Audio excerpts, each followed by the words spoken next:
kembali lagi bersama saya Johan di Juna Trading ID.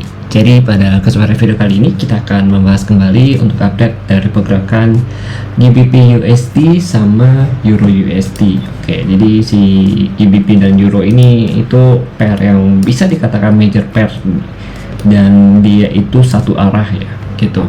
Satu arah antara Euro USD dengan GBP USD, tapi berlawanan dengan si DXY.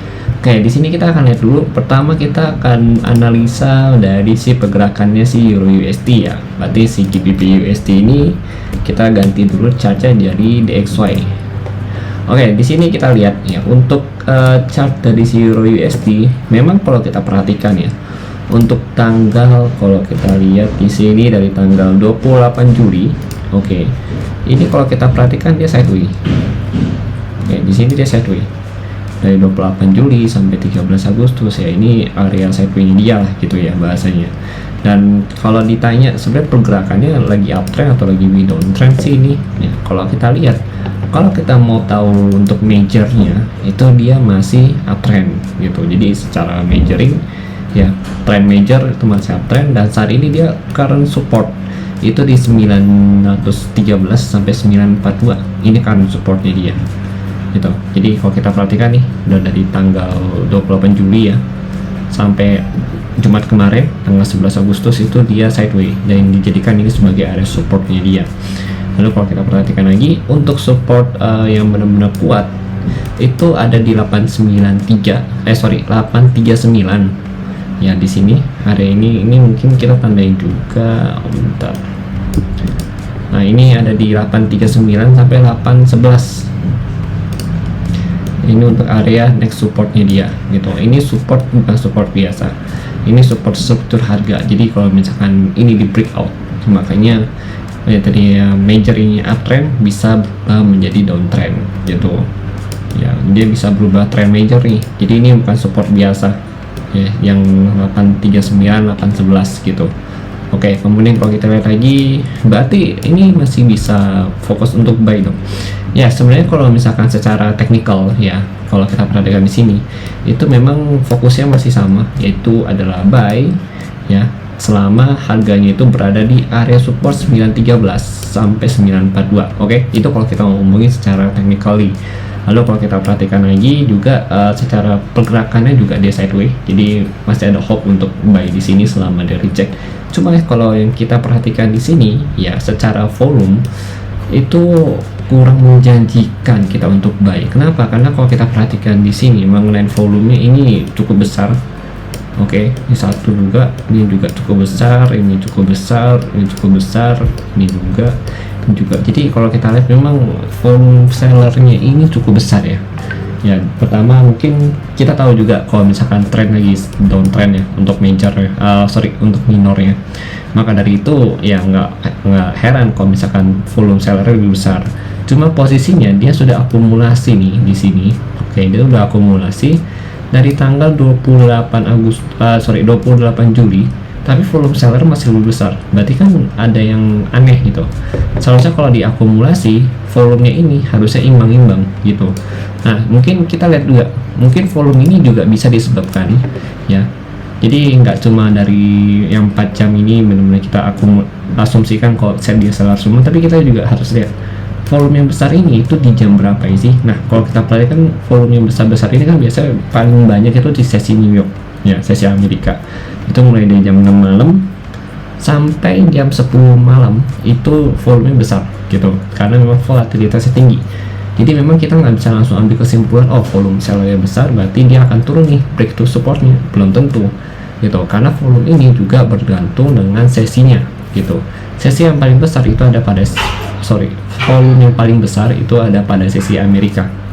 Nah, itu harus kita ketahui gitu. Jadi volatilitasnya juga, volume ini semakin besar dia itu otomatis tingkat volatilitasnya juga akan lebih tinggi gitu, atau lebih banyak pergerakannya gitu.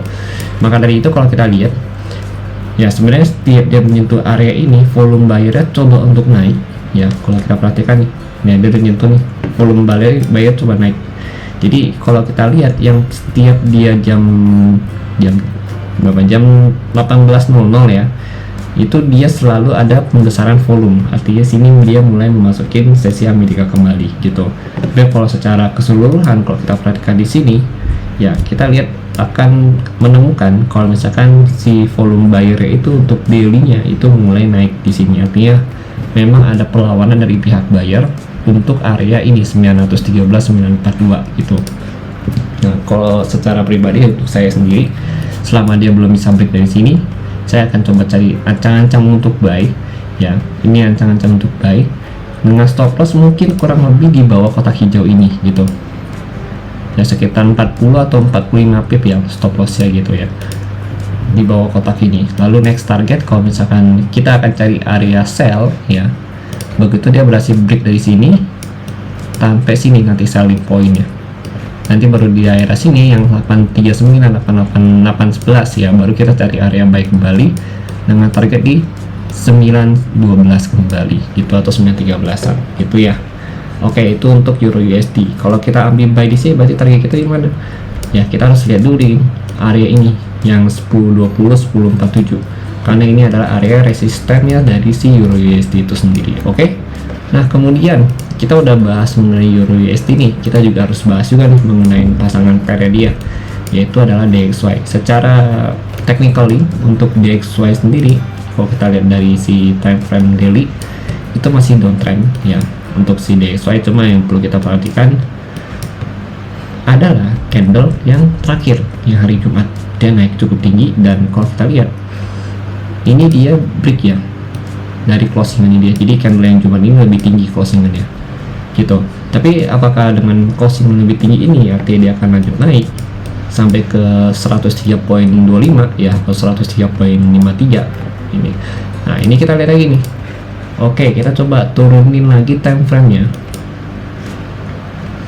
Nah, kalau di sini memang terlihat sudah break ya, tapi kita belum tahu nih ini the real breakout atau hanya fake breakout aja gitu. Untuk konfirmasi nanti kita akan butuh sesi Amerika di hari Senin nanti tanggal 14 Agustus untuk tahu nih dia beneran breakout atau enggak. Tapi biasanya untuk konfirmasi sampai sesi London dia masih bertahan di atas 102 ya, poin 85 ya, di atas garis merah ini, itu artinya dia akan potensi naik, melanjutkan kenaikannya kurang lebih sampai ke harga ini 103.25 sampai 103.53 gitu.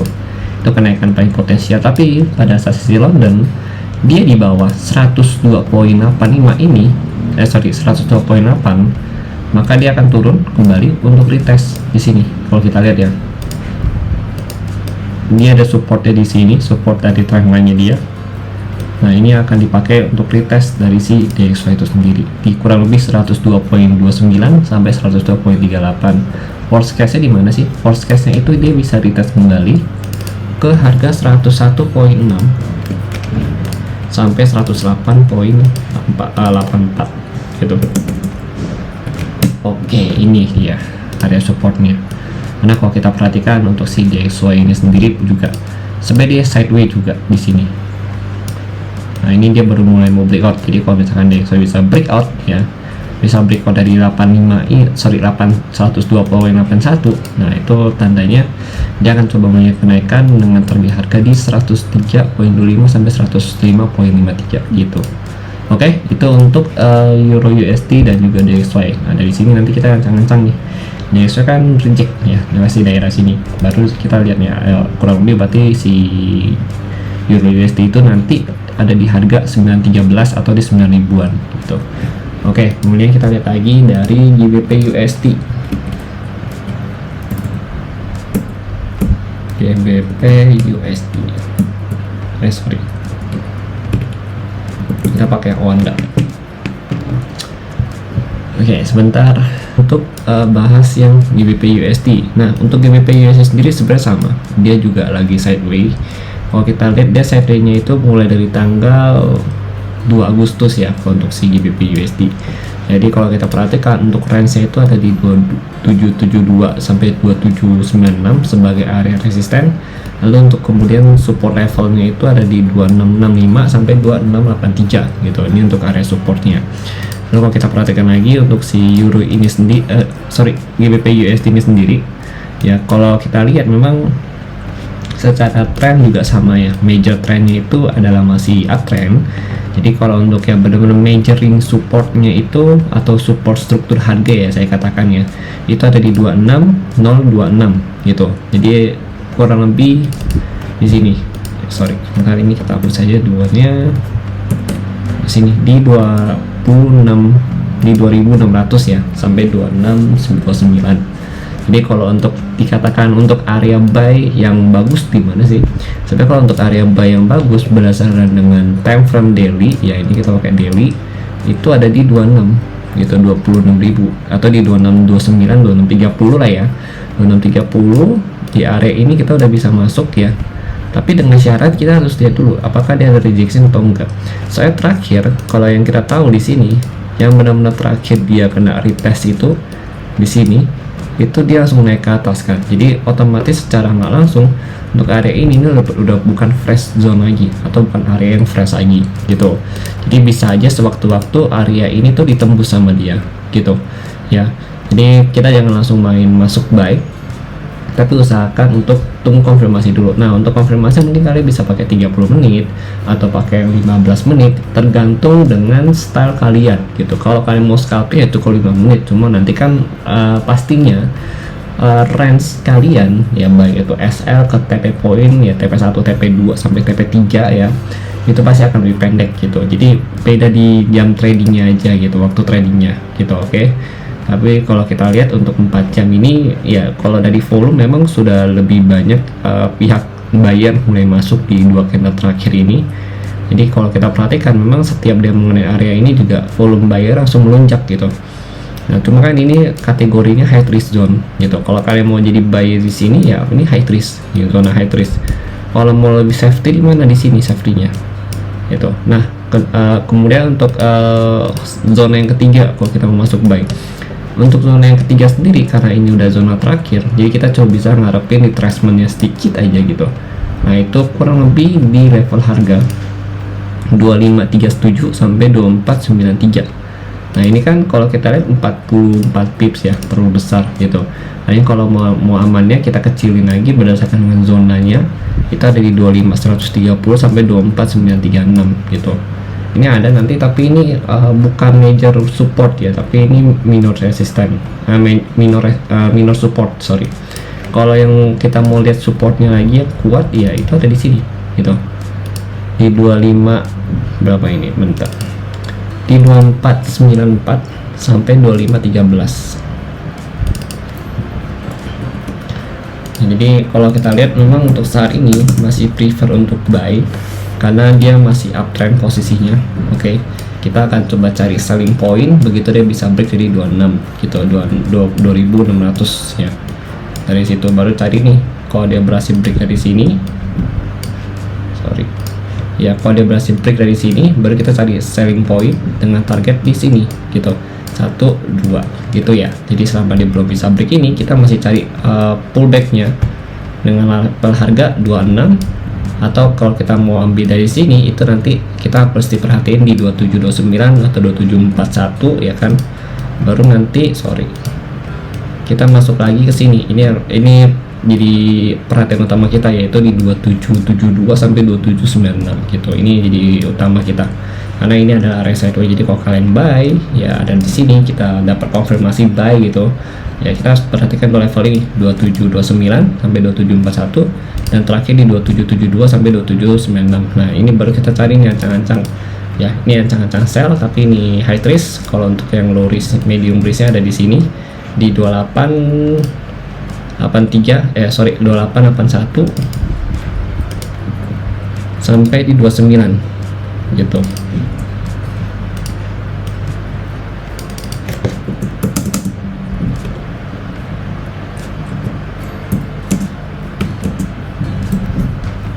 Sini ya.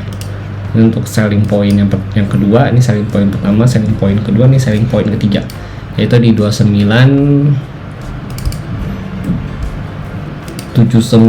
ya, 2979 sampai 30005 atau 30.000 aja kita buat di sini ya, 3.000 di sini. Oke. Jadi itu ya kalau untuk GBP USD. Jadi saya masih prefer untuk cari buy zone karena dia masih uptrend. Nanti begitu dia break dari si 26 ini, baru kita cari selling point karena dia posisinya sudah berganti jadi downtrend. Oke. Jadi sekian dari saya untuk falas hari ini. Ya, ini weekly view-nya. Jadi ya intraday nanti kita akan upload di hari Selasa seperti biasa. Jadi mohon maaf kalau ada salah kata, dan kalau kalian tidak suka dengan video ini silahkan di dislike aja. Kalau kalian suka dengan video ini jangan lupa untuk di like dan juga subscribe channel YouTube Juno Trading ID, karena subscribe kalian, like kalian, dan juga bentuk support kalian itu sangat berarti untuk saya dan JTID-nya gitu, supaya saya bisa lebih semangat lagi dalam memberikan konten analisa seperti ini, dan juga bisa fokus untuk membuat JTSC semakin baik lagi ke depannya. Oke, terima kasih dan sampai jumpa pada video berikutnya.